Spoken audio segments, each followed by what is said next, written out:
नमस्कार दोस्तों, technical haven YouTube channel में आपका स्वागत है। गाइस, आज हम लोग रिडक्स के बारे में पढ़ने वाले हैं। हम लोग रिएक्ट में रिडक्स यूज़ करते हैं स्टेट को मैनेज करने के लिए। ये एक स्टेट मैनेजमेंट लाइब्रेरी है। तो रिडक्स क्या करता है, स्टेट को सेंट्रलाइज कर देता है। तो एक बार प्रॉब्लम डिस्कस कर लेते हैं। तो प्रॉब्लम क्या है, अगर हम विदाउट रिडक्स करते थे तो क्या रहता है कि रिएक्ट में कंपोनेंट्स होते हैं। ये कंपोनेंट ट्री है जैसे। तो आप क्या करते हो कि कंपोनेंट्स के अंदर स्टेट बनाते हो। अब जैसे कि दो सिबलिंग हैं, आप क्या चाह रहे हो कि एक कंपोनेंट में जो बनाए थे और वो आप चाह रहे हो कि दूसरे वाले सिबलिंग में मैं एक्सेस कर पाऊँ स्टेट को। ठीक है। और तो उसके लिए क्या करोगे, आप क्या कर दोगे, स्टेट को लिफ्ट अप कर दोगे। तो आप क्या करोगे, स्टेट को पेरेंट में रख दोगे और फिर पेरेंट से प्रॉप्स के थ्रू पास कर दोगे दोनों कंपोनेंट में। तो क्या करोगे कि आप एक से अपडेट कर रहे हो तो दूसरे में वो एक्सेस हो रही है वैल्यू। ठीक है। बट ये एक लेवल तक तो ठीक है, मतलब आप कर सकते हो ऐसा। बट जब कंपोनेंट ट्री काफ़ी बड़ा है और कंपोनेंट दूर है, कहीं दूर हायरार्की में प्रेजेंट है, तो ये एक बेटर वे नहीं है। मतलब क्योंकि कॉम्प्लेक्सिटी बहुत बढ़ जाएगी। तो उस केस में हम फिर रिडक्स यूज़ करते हैं, सेंट्रलाइज स्टेट मैनेजमेंट यूज़ करते हैं, राइट। तो इस केस में क्या है, सेंट्रलाइज के केस में आपने क्या करा कि कोई मतलब कंपोनेंट्स के अंदर आपने स्टेट ना बना के कहीं ग्लोबली स्टेट बनाई हुई है। जैसे कि आप देख पा रहे हो एक स्टोर है। ठीक है। तो अब क्या है कि किसी भी कंपोनेंट से आप ये स्टेट को सेट कर सकते हो और कहीं भी एक्सेस कर सकते हो किसी भी कंपोनेंट में। तो ये रिडक्स हमको एडवांटेज देता है। तो बेसिकली इसको आप बोल सकते हो ये सेंट्रलाइज स्टेट है, स्टेट मैनेजमेंट है, राइट। ये अब ये हम देख रहे हैं, ये रिडक्स का आर्किटेक्चर है। तो इसमें क्या है कि जैसे कि यूआई से आप क्या कर रहे हो, देखिए रिडक्स के आर्किटेक्चर में क्या होता है, आपका एक्शन होता है, रिड्यूसर्स होते हैं, स्टोर होता है और जैसे कि स्टेट रहती है। तो क्या है कि आप क्या करते हो कि यूआई से कोई भी एक्शन डिस्पैच करते हो। ठीक है। अब वो रिड्यूसर को ट्रिगर करेगा, कॉल करेगा। उसके बाद रिड्यूसर, आप ऐसे समझ लीजिए कोई फंक्शन है जिसमें आप क्या कर रहे हो कि कुछ लॉजिक लिखा हुआ है और स्टेट को सेट कर रहे हो। ठीक है। और रिड्यूसर कम्युनिकेट करता है स्टोर को, और स्टोर के थ्रू, स्टोर में सारी स्टेट रजिस्टर हो रखी होती हैं। तो स्टोर के थ्रू स्टेट फिर सेट हो जाती है। ठीक है। स्टेट में वैल्यू आप अपडेट करते हो। तो अब क्या है कि ये स्टेट बहुत सारे कंपोनेंट में यूज़ भी हो रखी होगी। तो जैसे कि कहीं आप सेट कर रहे हो तो जहाँ यूज़ हो रखी है वहाँ भी वैल्यू अपने आप ये अपडेट हो जाएगी, आप जहाँ गेट कर रहे होगे। आजकल लेटेस्ट क्या है कि हम रिडक्स को जैसे कि पहले क्या था कि रिडक्स आप यूज़ करते थे, उसमें रिड्यूसर अलग बनाने पड़ते थे, एक्शंस अलग बनाने पड़ते थे।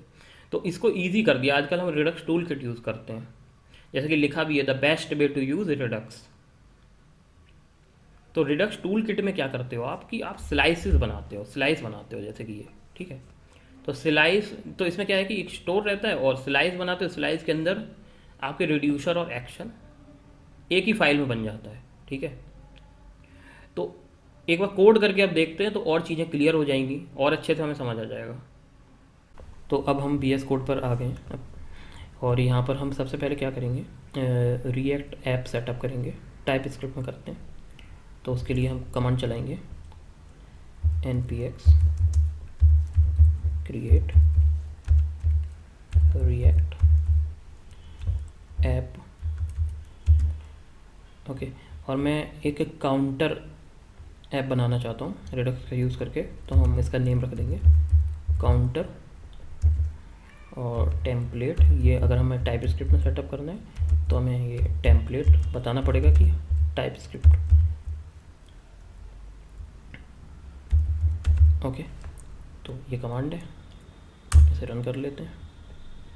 तो ये क्या करेगा, आपका रिएक्ट ऐप सेटअप कर देगा टाइप स्क्रिप्ट में। तो जब तक ये हो रहा है तो हम जैसे ये कंप्लीट होता है वैसे ही कंटिन्यू करते हैं इसको। ठीक है। तो गाइज़ ये कंप्लीट हो गया है, हमारा रिएक्ट ऐप सेटअप कंप्लीट हो गया है। अब हम क्या करेंगे, इसे रन कर लेंगे। तो हम ये देखिए काउंटर करके एक डायरेक्टरी यहाँ पर आ गई है। तो हम क्या करेंगे, cd काउंटर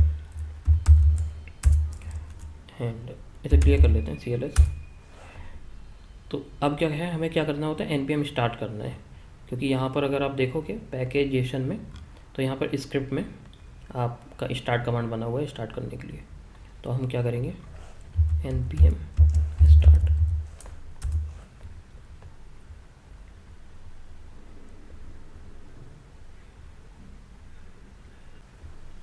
तो आप देख पा रहे हैं हमारा एप्लीकेशन रन हो चुका है।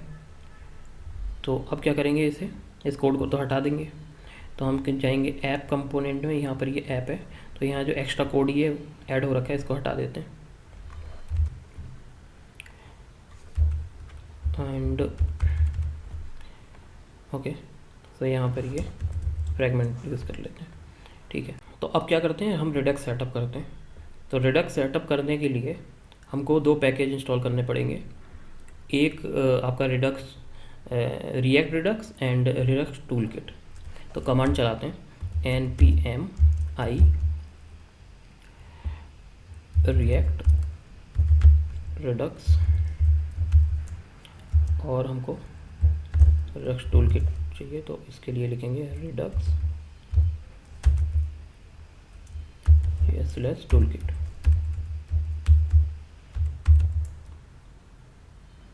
ये कमांड है, तो इसे हम इंस्टॉल कर लेंगे ये दोनों पैकेजेस।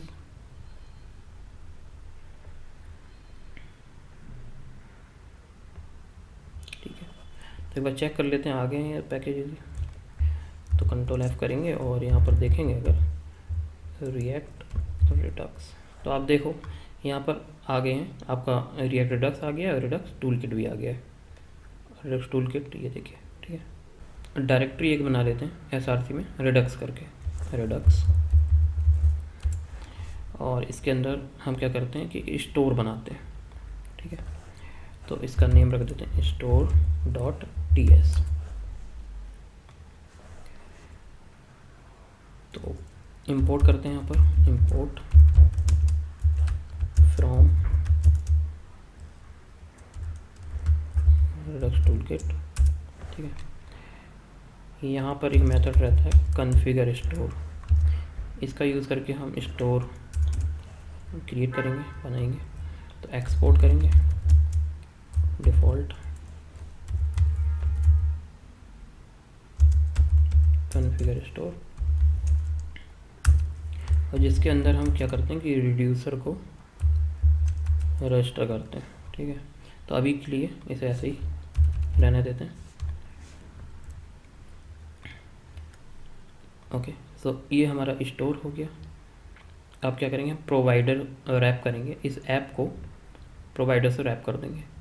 तो एंटी पॉइंट वाली जो फाइल है हमारी वो है index.tsx। तो यहाँ पर आएंगे और इस ऐप को प्रोवाइडर से रैप करेंगे। तो सबसे पहले प्रोवाइडर निकालेंगे, इंपोर्ट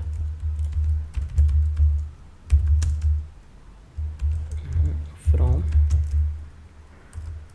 रिएक्ट रिडक्स, इससे निकालेंगे प्रोवाइडर, और प्रोवाइडर को प्रोवाइडर से रैप कर देंगे ऐप को। तो फिर ये जो आपका स्टेट है वो पूरे ऐप में, जो रिडक्स की स्टेट है आपका वो पूरे ऐप में अवेलेबल हो जाएगी। ओके, देन यहाँ पर आपको प्रॉप पास करना होता है स्टोर आप हमको मिलेगा, हमने स्टोर अभी क्रिएट करा है उस वाली फाइल से जो एक्सपोर्ट करा है, ठीक है। तो इस टाइप से करेंगे। तो प्रोवाइडर सेटअप हो गया। इसके बाद हम क्या करेंगे, स्लाइस बना लेंगे, काउंटर स्लाइस एक बनाते हैं। तो यहाँ पर काउंटर स्लाइस नेम रखते हैं इसका .ts। तो अब क्या करेंगे, स्लाइस एक क्रिएट करेंगे। तो फ्रॉम टूलकिट, तो यहाँ पर एक मेथड रहता है क्रिएट स्लाइस, इसका यूज़ करेंगे कॉन्स्ट एंड काउंटर स्लाइस है ये क्रिएट स्लाइस। अब इसके अंदर क्या करेंगे, इसका नेम रखेंगे, जैसे कि नेम हमने दे दिया जैसे काउंटर, और इसकी इनिशियल स्टेट है तो काउंट इस सपोज काउंटर की मैं जो वैल्यू है 0 रखना चाहता हूँ, तो इसकी जो इनिशियल स्टेट की वैल्यू है वो 0 होगी। रिड्यूसर्स बनाएंगे यहाँ पर। तो रिड्यूसर्स के लिए जैसे कि मैं एक इंक्रीमेंट के लिए बनाना चाहता हूँ, एक डिक्रीमेंट, दो बनाना चाहता हूँ। तो इंक्रीमेंट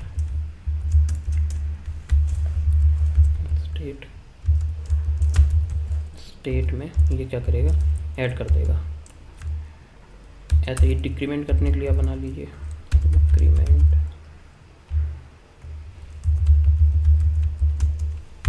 स्टेट -1 हो जाएगा, राइट। तो ये हमने रिड्यूसर बना लिए। इसके बाद हम क्या करेंगे, एक्शन को एक्सपोर्ट कर लेंगे। एक्शन एक्सपोर्ट करने के लिए हम लिखेंगे एक्सपोर्ट कॉन्स्ट, और जो काउंटर स्लाइस है उसके अंदर हमें एक्शंस के अंदर हम एक्शन से डिस्ट्रक्चर कर लेंगे। तो बेसिकली एक आपका इंक्रीमेंट हो जाएगा, एक डिक्रीमेंट हो जाएगा। यहाँ ये डिस्ट्रक्चर कर लिया है एक्शंस को, राइट। ये हो गया। इसके बाद हम एक्सपोर्ट मतलब रिड्यूसर को भी एक्सपोर्ट करेंगे। Export default counter slice dot reducer, क्योंकि हमें ये जो स्लाइस है वो स्लाइस का जो रिड्यूसर वो रजिस्टर करना होता है स्टोर में, ठीक है। तो यहाँ पर क्या करेंगे, जो काउंटर करके इसका नेम रख लेते हैं, और यहाँ पर काउंटर रिड्यूसर को रजिस्टर कर लेते हैं, ठीक है। Import counter reducer from counter slice. तो हमने क्या करा, जो हमारा स्लाइस था उसका रिड्यूसर यहाँ पर रजिस्टर भी कर लिया।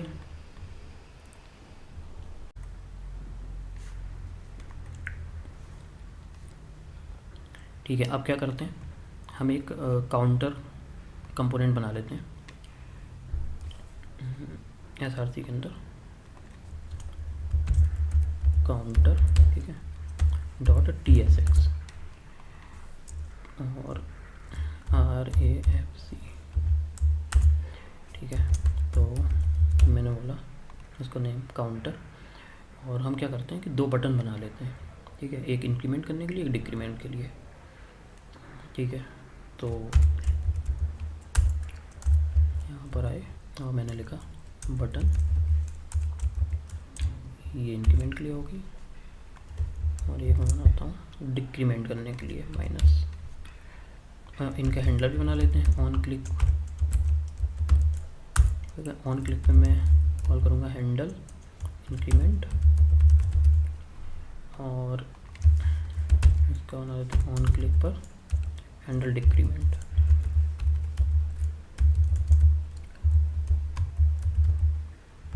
ठीक है, अब एक्शन को डिस्पैच करेंगे, तो एक डिस्पैच भी बना लेते हैं, कॉन्स्ट डिस्पैच,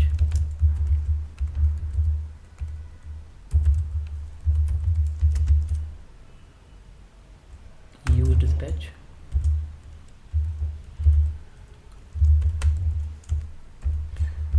तो बेसिकली यू डिस्पैच का यूज़ करते हैं एक्शन को डिस्पैच करने के लिए, ठीक है।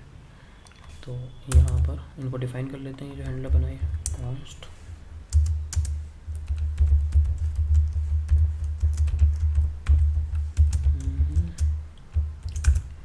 तो इंक्रीमेंट करने के लिए हम क्या करेंगे, इंक्रीमेंट वाला जो एक्शन है वो डिस्पैच कर देंगे। तो डिस्पैच इंक्रीमेंट का जो एक्शन है वो वाला, ठीक, बनाए थे जो स्लाइस के अंदर जो बनाए थे, तो ये आ गया काउंटर स्लाइस से। एंड ऐसे ही हम कर लेंगे हैंडल डिक्रीमेंट,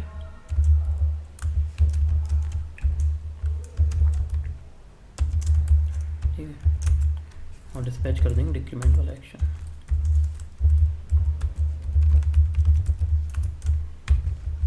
ठीक है, तो क्या होगा कि जैसे कि इन बटन पर क्लिक होगा, तो जैसे कोई क्लिक करेगा तो एक्शंस डिस्पैच हो जाएगा। ठीक है, जैसे कि इंक्रीमेंट वाले बटन पे इंक्रीमेंट वाला एक्शन डिस्पैच हो जाएगा। ठीक है, ऐसे डिक्रीमेंट के लिए डिक्रीमेंट वाला। ठीक है, इसके बाद क्या करते हैं, हम ऐप कंपोनेंट पर आते हैं और यहाँ पर एक क्या करते हैं, हेडिंग डाल देते हैं H1। मैं चाह रहा हूँ ये काउंटर ऐप है तो हेडिंग कर देते हैं काउंटर ऐप। ठीक है, ठीक है। इसके बाद यहाँ पर काउंटर जो ऐप है, जो कंपोनेंट बनाया है उसको इंपोर्ट कर लेते हैं, काउंटर। ठीक है, अब मैं ये भी चाहता हूँ कि वहाँ से डिस्पैच जो स्टेट में वैल्यू अपडेट हो रही है वो यहाँ दिखे भी।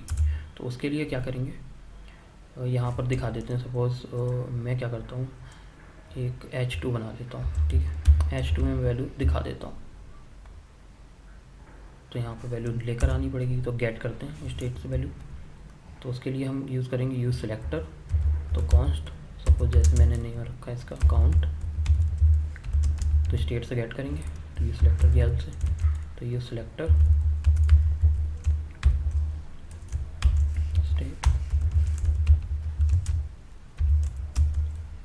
यहाँ पर स्टेट जो भी स्टेट का नेम है, सपोज काउंटर टाइप कर देते हैं यानी, और यहाँ पर इंपोर्ट कर लेते हैं और यहाँ पर ये जो भी आ रहा है वो दिखा भी देते हैं। ठीक है, तो अब एक बार रन करके देखते हैं इसको, npm start।